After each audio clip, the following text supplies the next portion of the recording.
बहुत समय पहले की बात है। एक छोटे से गांव में रामलाल नाम का एक गरीब किसान रहता था। उसकी दुनिया बस एक ही थी, उसका बेटा अर्जुन।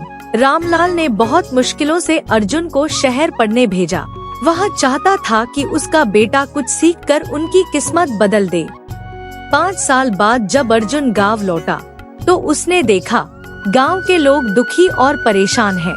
उसने घर आकर अपने पिताजी से पूछा, पिताजी, गांव के सभी लोग इतने परेशान क्यों हैं? रामलाल ने आह भरते हुए कहा, बेटा, यहाँ का जमींदार ठाकुर सिंह बहुत चालाक है। हम गरीब किसानों को जमीन तो देता है, लेकिन फसल का आधा हिस्सा खुद रख लेता है, इसीलिए गांव के लोग इतने परेशान हैं। राहुल बोला, अब और नहीं पिताजी, अब मैं इस जमींदार को उसकी ही चाल में फंसाऊंगा। अगले दिन राहुल जमींदार के पास पहुंचा। राहुल बोला, मालिक, मुझे आपकी जमीन ठेके पर चाहिए। जमींदार मुस्कुराया। ठीक है, पर शर्त मेरी होगी। ऊपर की फसल मेरी, नीचे की तुम्हारी। अर्जुन ने कहा, मंजूर है मालिक। इस बार राहुल ने आलू की फसल लगाई। फसल तैयार हुई।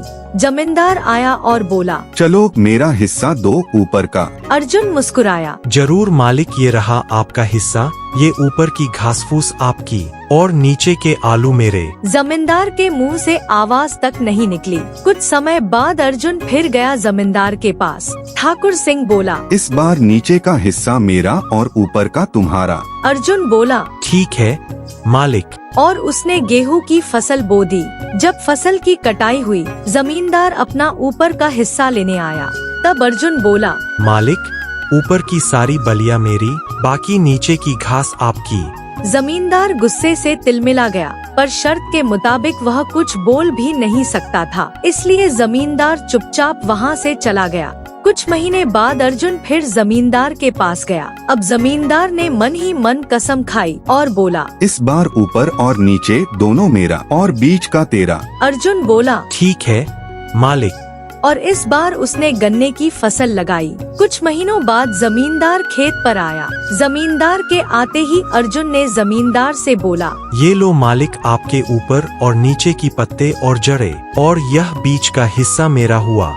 इतना सुनने के बाद जमींदार ने सिर झुकाकर बोला, बेटा, आज समझ गया, असली ताकत दिमाग की होती है, लालच की नहीं।